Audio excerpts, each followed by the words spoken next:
Dear students, in last lecture we study about the digestion and digestive system. What is the mechanism of digestive system? What is the disease related with PEM, protein energy malnutrition? Today's our topic is specific respiration in human beings. मनुष्य में श्वसन. आज का है मनुष्य में श्वसन या रेस्पिरेशन इन ह्यूमन बीइंग. श्वसन क्या होता है? सबसे पहले देखें कि भाई intake of oxygen and exit CO2 known as respiration. मतलब कि ऑक्सीजन को अंदर लेना और CO2 को बाहर निकालना, ये रेस्पिरेशन कहलाता है. पर क्या ये डेफिनेशन बिल्कुल सही है? ये डेफिनेशन केवल आधी है. इसको हम ओनली ब्रीदिंग तो कह सकते हैं, सांस लेना तो कह सकते हैं, पर श्वसन या रेस्पिरेशन इसको कभी भी नहीं कह सकते. तो फिर रेस्पिरेशन की एक्चुअल डेफिनेशन क्या होती है? रेस्पिरेशन वह प्रोसेस है जिसमें एटमॉस्फेयर से ऑक्सीजन को बॉडी के अंदर दिया जाता है. यह ऑक्सीजन टिश्यूज में पहुंचती है, जिसके कारण जो फूड होता है, फूड यानी भोजन का ऑक्सीडेशन होता है.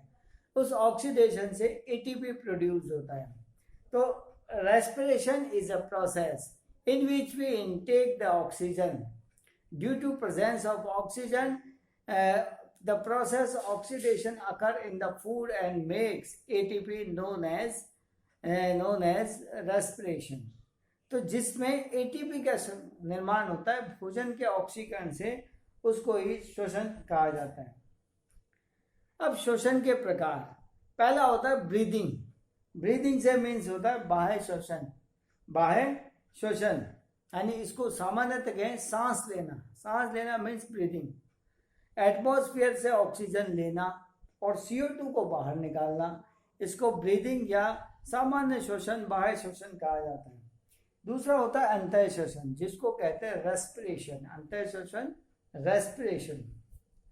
जब हम एटमॉस्फेयर से ऑक्सीजन अंदर लेते हैं तो वह ऑक्सीजन फूड का ऑक्सीडेशन करती है. उस ऑक्सीडेशन से एनर्जी प्रोड्यूस होती है ATP के रूप में. ये होता है, ये क्या कहलाता है? ये कहलाता है रेस्पिरेशन या इन रेस्पिरेशन कहलाता है. तो respiration is a process in which we intake the oxygen and excrete the CO2. Due to presence of oxygen, oxidation process occur in the food and it makes ATP known as respiration. तो respiration तो हमारे में तो होता ही है, पर हमारे अलावा और भी जानवर है जिसमें ये होता है. जैसे कि यूं कहें कि नॉन कॉर्डेटा, अमीबा ले लें. तो नॉन कॉर्डेट्स मीन्स अमीबा में जो रेस्पिरेशन होता है बॉडी सरफेस से होता है. बॉडी सरफेस से ही इसमें ऑक्सीजन ली जाती है, वहीं से ऑक्सीजन बाहर निकाली जाती है. यदि अर्थवर्म में देखें, केचुए में देखें, तो ऑक्सीजन उसकी बॉडी वॉल यानी जो उसकी देह भित्ति होती है उसके द्वारा होता है. इसी तरह से जो एक्वेटिक एनिमल्स हैं, जलीय जंतु हैं, उसमें जो रेस्पिरेशन होता है वो गिल्स के द्वारा होता है. जैसे मछली है, इसमें गिल्स के द्वारा होता है. कॉर्डेट्स और कॉर्डेट्स लें, और जितने भी कॉर्डेट्स होते हैं पृष्ठवंशी होते हैं. जैसे मछलियों में होता है गिल्स के द्वारा. एम्फीबियन में लें तो एम्फीबियन में बॉडी की नॉर्मल सरफेस यानी बॉडी सरफेस और लंग्स के द्वारा होता है. रेप्टिलिया, एवीज एंड मैमल्स में इसके लिए लंग्स पाए जाते हैं. रेप्टिलिया है सरीसृप जिसको कहा, एवीज पक्षी वर्ग जिसमें आता है, और स्तनधारी जिसे मैमल्स कहते हैं, इसके अंदर रेस्पिरेशन के लिए एक स्पेसिफिक ऑर्गन होता है. उस स्पेसिफिक ऑर्गन को हम लंग्स कहते हैं. अब टॉपिक यह है कि मानव के अंदर श्वसन अंग क्या होते हैं, किस तरह से होते हैं. तो what is the structure of respiratory system in human beings. तो ये एक रेस्पिरेटरी सिस्टम है ह्यूमन बीइंग्स के अंदर होता है. इस रेस्पिरेटरी सिस्टम को 2 पार्ट्स में डिवाइड किया जाता है. पहला है एसेसरी ऑर्गन्स, सहायक अंग, और दूसरा आता है मेन ऑर्गन्स. एसेसरी ऑर्गन्स के देखें तो एसेसरी ऑर्गन में हमारी नोज है, नोज में नॉस्ट्रिल्स है, ये नॉस्ट्रिल्स, फिर इसके बाद अंदर जाते हैं तो फेरिंग्स आती है, फेरिंग्स से फिर जाएंगे तो ट्रेकिया आएगा, ट्रेकिया से जाते हैं तो ब्रोंकियोल्स होती है। तो ये एसेसरी इसके अंदर पाए जाते हैं। तो सबसे पहला होता है नोज। नोज रेस्पिरेशन में एक एसेसरी सहायक अंग के रूप में काम करती है। नोज में नॉस्ट्रिल्स या नासा छिद्र पाए जाते हैं जिसके द्वारा एटमॉस्फेरिक ऑक्सीजन एंटर करती है, एटमॉस्फेरिक ऑक्सीजन एंटर करती है। नेक्स्ट आता है फेरिंग्स, नेक्स्ट आता है फेरिंग्स। बकल कैविटी में जस्ट पीछे की ओर एक छोटी सी स्ट्रक्चर पाई जाती है जिसे फेरिंग्स कहते हैं। इस फेरिंग्स में दो छोटे छोटे छिद्र पाए जाते हैं, पोर पाए जाते हैं। ये दोनों का काम करते हैं। यहाँ फूड पाइप भी होता है, भोजन नली भी होती है और रेस्पिरेटरी नली भी होती है।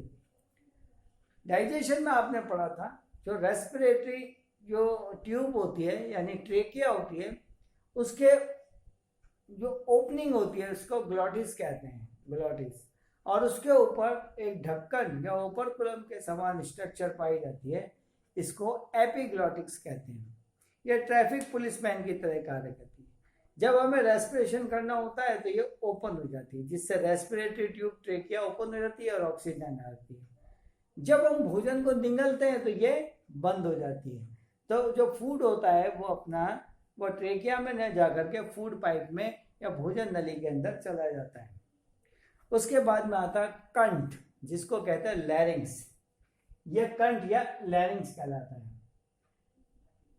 ह्यूमन बीइंग्स में कंठ या लैरिंग्स जो होता है ये कार्टिलेज से बना हुआ होता है और इसमें तीन छोटी छोटी बोन्स पाई जाती है, arytenoid, cricoid and thyroid. Arytenoid, cricoid and thyroid ये बोन्स पाई जाती है जो हमारे कंठ का या लैरिंग्स का फॉर्मेशन करती है। इसी में एक स्पेसिफिक स्ट्रक्चर होती है वोकल कॉर्ड, स्वर यंत्र कहते हैं, जहाँ पर एक झिल्ली पाई जाती है। जब हम बोलते हैं तो उसमें कंपन होता है, वाइब्रेशन होता है, उस वाइब्रेशन से साउंड उत्पन्न होती है। तो इसमें लैरिंग्स या ध्वनि उत्पादक यंत्र भी पाया जाता है। नीचे की ओर देखें तो ये trachea, trachea is a part of respiratory system, respiratory system का एक पार्ट है। ये एक ट्यूब लाइक स्ट्रक्चर होती है। इस पे कार्टिलेज से बने हुए सी शेप्ड छल्ले पाए जाते हैं। ये सी शेप छल्ले काम क्या करते हैं, देखिए ध्यान से सुनना। ये ट्रेकिया है, अगर इसके अंदर ये छल्ले नहीं होंगे तो जब इसमें ऑक्सीजन आएगी तो पिचक जाएंगे और पिचकने से तो ब्लॉक हो जाएगी ट्रेकिया या श्वास नली, ब्लॉक हो जाएगी और हमारी डेथ हो जाएगी। तो ऐसा ना हो इसके लिए कार्टिलेज से बने हुए सी शेप जो है छल्ले या रिंग पाई जाती है।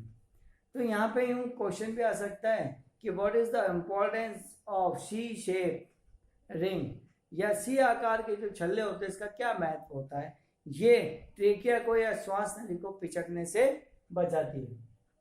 ये आगे जाकर के दो पार्ट्स में डिवाइड होती है जिसे ब्रोंकियोल्स कहते हैं, जिसे क्या कहते हैं, ब्रोंकियोल्स कहते हैं। और ये ब्रोंकियोल आगे जाकर के ब्रोंकाई या श्वसनिकाओं में डिवाइड हो जाती है। अब मुख्य श्वसन अंग, main respiratory organ, human being में मेन रेस्पिरेटरी ऑर्गन के रूप में लंग्स या फेफड़े पाए जाते हैं। इसमें दो फेफड़े होते हैं, एक तो लेफ्ट एंड राइट, जो थोरेसिक कैविटी या वक्ष गुहा के अंदर पाए जाते हैं और ये डायफ्राम के ऊपर स्थित होती हैं। यहाँ पर डायफ्राम होता है तो डायफ्राम के ऊपर की ओर ये स्थित होते हैं। लंग्स चारों ओर से एक आवरण द्वारा या लेयर द्वारा घिरे हुए रहते हैं जिसे प्लूरल लेयर कहते हैं। इन लेयर्स के बीच में ये कैविटी पाई जाती है जिसको कहते हैं प्लूरल कैविटी, प्लूरल कैविटी कहते हैं। इस प्लूरल कैविटी में प्लूरल